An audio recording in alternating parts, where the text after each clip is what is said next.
Il s'est écoulé environ 20 minutes avant que je ne sorte pour voir s'il allait bien. Ça lui prenait en général beaucoup de temps pour se calmer lorsqu'il avait une crise d'asthme. Mais quand j'ai ouvert la porte, Calvin n'était pas là. Mes pieds étaient gelés à cause de l'air frais qui balayait le couloir. J'ai frotté mes bras couverts de chair de poule pour me réchauffer. En regardant autour de moi, la panique a commencé à m'envahir. J'ai regardé dans les toilettes pour voir si Calvin était là. Mais il n'y était pas. Il n'y avait pas beaucoup d'endroits où il aurait pu se cacher. « Calvin ?» Ma voix résonnait dans le couloir, mais je n'ai reçu aucune réponse. Je suis silencieusement retourné dans la chambre et j'ai mis une paire de pantoufles. J'ai avancé rapidement à travers le couloir, puis j'ai descendu les escaliers à toute vitesse. Il n'était pas non plus à la réception. Il n'y a pas de pire sentiment que de se sentir complètement seul dans un endroit que l'on ne connaît pas. Et c'est encore pire quand la seule personne qui sait vous rassurer n'est même pas là. Alors que je continuais à avancer, une des lumières a commencé à grésiller. Je n'ai pas pu retenir les larmes qui coulaient sur mes joues. Je n'arrêtais pas de penser au pire. Je me demandais si Calvin avait décidé de partir sans moi parce que je m'étais mal comporté. J'étais tellement submergé par la panique que je n'avais même pas vu sur quoi j'avais trébuché. Je suis tombé tête la première sur un tapis oriental. Et alors que je me retournais pour essayer de me relever, mes yeux se sont écarquillés sous le choc.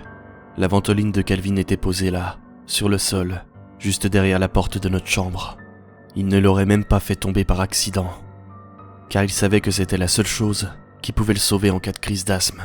J'ai donc soudainement réalisé que peu importe l'endroit où il était parti, il y était allé de force. J'ai poussé un petit cri de désespoir. Je l'ai appelé une dernière fois, avant de me baisser pour attraper l'inhalateur dans mes mains. Je l'ai mis dans ma poche.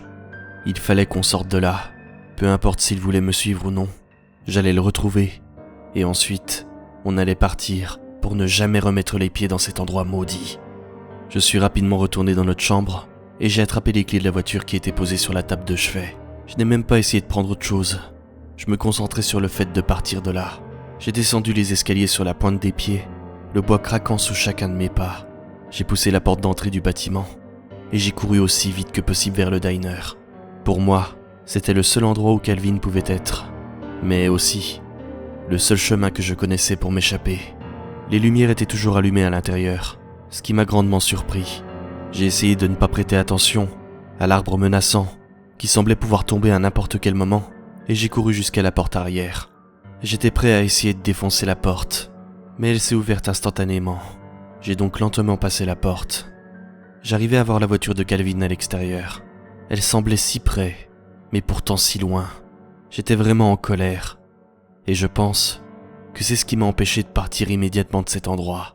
Soudainement, j'ai entendu un objet métallique tomber sur le carrelage, non loin de moi. J'ai eu l'impression que le bruit résonnait au plus profond de mon être. De ce que je pouvais voir, il n'y avait personne à part moi dans le diner. Tous les clients étaient partis. Je me suis donc retourné rapidement, et j'ai vu que les portes de la cuisine étaient fermées.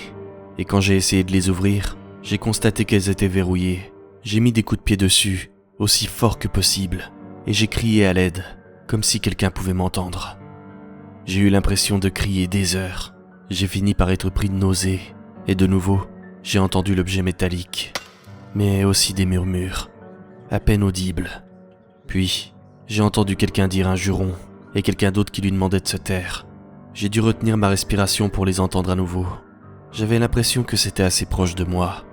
Le cou tendu au maximum, j'ai essayé de regarder à travers les vitres en haut des portes, mais devant elles, il y avait des rideaux noirs qui m'empêchaient de voir l'intérieur de la pièce. Des rideaux qui n'étaient pas là tout à l'heure. Je suis donc passé derrière le comptoir et j'ai collé mon oreille contre le mur graisseux. Un silence s'est abattu soudainement. Et puis, j'ai entendu des pas résonner sur le sol carrelé. Je ne sais pas ce qui m'a poussé à faire ça. Peut-être que c'était la colère ou le désespoir qui avait pris le contrôle de mon corps. Mais j'ai attrapé une fourchette et je l'ai serrée dans mes mains moites. Je savais qu'il y avait quelqu'un ou quelque chose derrière ces deux portes. Je n'étais pas seul. Je me suis mis à mettre des coups de fourchette dans la vitre. Et après environ 30 secondes, le verre a commencé à se rayer et à se fendre. J'ai donné des coups de poing en même temps, jusqu'à ce qu'elle se casse complètement. Les petits morceaux de vitre semblaient tomber au ralenti. Je n'ai pas reculé, et sans avoir peur de me couper, j'ai tiré les rideaux. Et absolument rien n'aurait pu me préparer à voir ce que j'ai vu. Tout d'abord, une espèce de fumée épaisse est passée à travers la vitre brisée, Mais malgré ça, j'ai quand même pu voir que la cuisine des O'Malley ressemblait à une cuisine de diner tout à fait ordinaire. Il y avait des gazinières, des fours, un frigo, mais ce n'est pas ce qui a retenu mon attention. L'odeur étouffante de chair brûlée m'a piqué le nez. J'ai toussé, m'étouffant presque, et mes yeux ont commencé à couler. Cette odeur écœurante me donnait envie de vomir. Qui est là ? J'avais reconnu la voix. C'était celle de l'homme qui nous avait conduits, Calvin et moi, à notre chambre quelques heures auparavant. Je suis resté silencieux. Je n'arrivais toujours pas à voir clairement, mais petit à petit, la fumée s'est dissipée. Mes yeux ont commencé à s'ajuster à la lumière fluorescente, et quand j'ai pu voir clairement, j'ai failli pousser un cri de terreur. Ted et Millie O'Malley étaient debout au beau milieu de la cuisine. Au centre de la table qui se trouvait non loin d'eux, il y avait une grande marmite. En regardant rapidement autour d'elle, j'ai vu qu'il y avait du sang partout sur les murs, à tel point que ça en dégoulinait et formait de petites flaques sur le sol. Ted tenait fermement un couperet et regardait autour de lui de façon menaçante. Millie, elle, tenait une cuillère en bois. Elle était mouillée et recouverte de ce qui ressemblait à des vers de taille démesurée. J'ai mis quelques secondes à comprendre que ce n'était pas des vers, mais des intestins. Et malgré l'horreur à laquelle j'étais en train d'assister, je suis resté silencieux. Mon attention s'est reportée sur la marmite, qui était toujours en train de bouillir, et juste au coin de la table, j'ai vu le pyjama de mon frère, grossièrement étalé. J'ai de nouveau regardé la marmite, et j'y ai vu des touffes de ses cheveux collés contre ses parois. Je suis resté figé, alors que l'odeur nauséabonde de sa chair en train de bouillir remplissait mes narines. Mes yeux me brûlaient, ma bouche était sèche, et je n'arrivais même pas à crier. « Attrape-le !» a grogné Millie, d'une voix rauque. Ted a essayé de se jeter sur moi, mais j'étais bien trop rapide. Cette ordure est tombée en avant, tête la première, dans une des flaques de sang de Calvin. Millie a attrapé le couperet et l'a lancé vers la porte, juste au moment où je l'ouvrais pour m'échapper. Je suis sorti du diner et j'ai ouvert la porte de la voiture, essayant de rentrer la clé dans le contact. J'arrivais à voir la silhouette du corps de Millie s'approcher de moi, mais par chance, j'ai réussi à démarrer la voiture avant qu'elle ne puisse m'atteindre. J'ai démarré en trombe, en essayant de me rappeler des quelques cours de conduite que m'avait appris Calvin. Il fallait que je trouve de l'aide. Des larmes coulaient sur mon visage, ce qui m'empêchait de voir clairement. J'avais l'impression de perdre la tête, alors que je voyais les arbres sur le côté de la route défiler. Je criais et pleurais en même temps. J'avais l'impression que l'odeur de la chair de mon frère était restée dans mes narines, ce qui relançait ma nausée. J'ai failli quitter la route plusieurs fois, mais je m'en moquais. Je préférais mourir dans un accident que de la même manière que Calvin. Ils avaient tué mon frère, l'avaient découpé, et ensuite, ils l'avaient cuit. De rage, j'ai commencé à mettre des coups de tête dans le volant, déclenchant le klaxon au passage.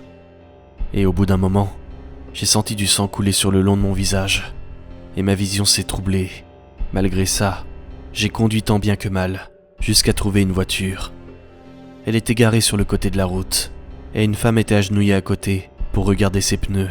Je suis descendu de la voiture, et j'ai violemment claqué à la porte derrière moi. J'avais du vomi sur le côté de la bouche, du sang sur le visage, et des larmes qui se déversaient en cascade. Lorsque la femme m'a vu, elle a eu tellement peur qu'elle s'est relevée et a commencé à reculer. Vous devez m'aider. Ils ont tué mon frère. Ils l'ont tué. Ils l'ont tué. Ils l'ont découpé. Et ils l'ont mis dans une marmite. J'avais dit tout ça en tombant à ses pieds. La femme s'est alors approchée de moi et a essayé de me soulever. J'étais si agité que sans le faire exprès, je lui ai donné un coup de pied dans le ventre. Malgré tout, je l'ai entendu me dire d'une voix paniquée. Qui a tué ton frère ?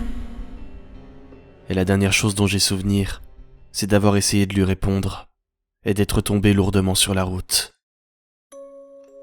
Ils m'ont dit que lorsqu'ils m'ont retrouvé, j'étais en piteux état. J'étais tombé dans les pommes et les policiers avaient pensé que j'étais mort. Mais je me suis réveillé. Je criais le nom de Calvin. Je demandais qu'on m'aide et à ce que quelqu'un me croie. Mais malheureusement pour moi, jusqu'à aujourd'hui, ça n'a pas été le cas. Je me suis beaucoup renseigné après ça et j'ai découvert quelque chose de vraiment troublant. Le restaurant familial O'Malley avait été complètement détruit dans les années 50. Dès que les gens avaient eu vent du fait que les propriétaires, soi-disant sympathiques, enfermaient leurs victimes dans leur motel avant de les manger. L'endroit avait été barricadé, puis totalement détruit. Théodore et Millicent O'Malley avaient été condamnés à la peine de mort en 1956, soit 20 ans avant l'horrible nuit que Calvin et moi avions vécue. Plus tard, j'ai appris qu'ils avaient tué plus de 20 voyageurs qui avaient eu le malheur de croiser leur chemin, y compris tout un groupe de motards, un groupe d'adolescents, mais également une femme et sa jeune fille. Lorsque la femme qui m'avait trouvé m'a conduit jusqu'au poste de police, j'étais hystérique. Ils ont dû me menotter et m'ont ensuite balancé dans le siège arrière d'une voiture de patrouille et m'ont ramené vers la sortie que Calvin et moi avions pris plus tôt cette nuit-là. L'endroit dans lequel se trouvait le diner quelques heures auparavant était désormais complètement vide. Les panneaux n'étaient plus là et le bâtiment avait tout simplement disparu. Il n'y avait pas de motel et rien qui aurait pu prouver que qui que ce soit ait été là récemment. Il y avait juste de la terre et aucun signe de vie, aucun signe de Calvin. J'ai essayé de leur expliquer et j'ai pleuré, encore et encore. Pourtant, personne ne m'a cru. La police a tout de même recherché mon frère, mais n'ont jamais retrouvé son corps. Son horrible dernière demeure avait tout simplement disparu. Ils n'ont pas non plus retrouvé d'éléments qui auraient pu concorder avec mon histoire. J'avais toujours la ventoline de Calvin dans ma poche, et je ne me rappelle plus de combien de fois j'ai certifié aux policiers que c'était la clé pour le retrouver. Mais c'était perdu d'avance. Ils ont même eu le culot de m'accuser de l'avoir tué. Mais vu qu'ils n'avaient aucune preuve, ils ont vite abandonné. Le juge était convaincu que j'avais un problème psychiatrique et que je devais être enfermé. Alors, ils m'ont emprisonné ici, où je me dégrade depuis le début de l'automne 76. À présent, je suis un homme d'un certain âge qui vous raconte cette histoire comme un appel à l'aide. J'espère que quelqu'un me croira, que quelqu'un saura de quoi je parle. Je jure devant Dieu que je ne suis pas fou. J'ai tout ressenti, j'ai tout vécu, mais surtout, j'ai survécu. Tout ne s'est pas déroulé dans ma tête, même si mes psychiatres ont essayé de m'en convaincre depuis des années. Ils prétendent que j'ai tout imaginé, et tous les médicaments qu'ils m'ont injectés dans le corps a réduit mon cerveau en bouillie. Mais même comme ça, je sais que tout ça n'était pas un rêve. La seule chose que j'ai pour me rappeler de Calvin et de cette nuit, c'est l'inhalateur. Je le garde précieusement avec moi, sans jamais m'en séparer. Sans ça, je ne sais même pas si j'arriverai à me rappeler que mon frère était bien réel. C'est la seule chose qu'ils n'arriveront jamais à faire disparaître. Aujourd'hui, vous ne trouverez plus rien sur les O'Malley ou sur Calvin Duncan sur Internet. Tout a été effacé, comme si quelqu'un ne voulait pas que l'histoire s'ébruite. Et pourtant, la route qu'on a empruntée se trouve au beau milieu du New Jersey. Si vous tournez au bon endroit, vous verrez peut-être la silhouette fantomatique d'un diner, rempli de joie de vivre. Mais ne vous faites pas avoir, il n'est pas réel. Continuez de conduire et ne vous retournez pas. Mais si en passant, vous voyez un jeune homme à la fenêtre, avec des cheveux bruns, des yeux tendres et un sourire charmeur, faites-lui signe. Mais s'il vous plaît, criez-lui par la fenêtre que Marlon l'aime et qu'il lui manque terriblement.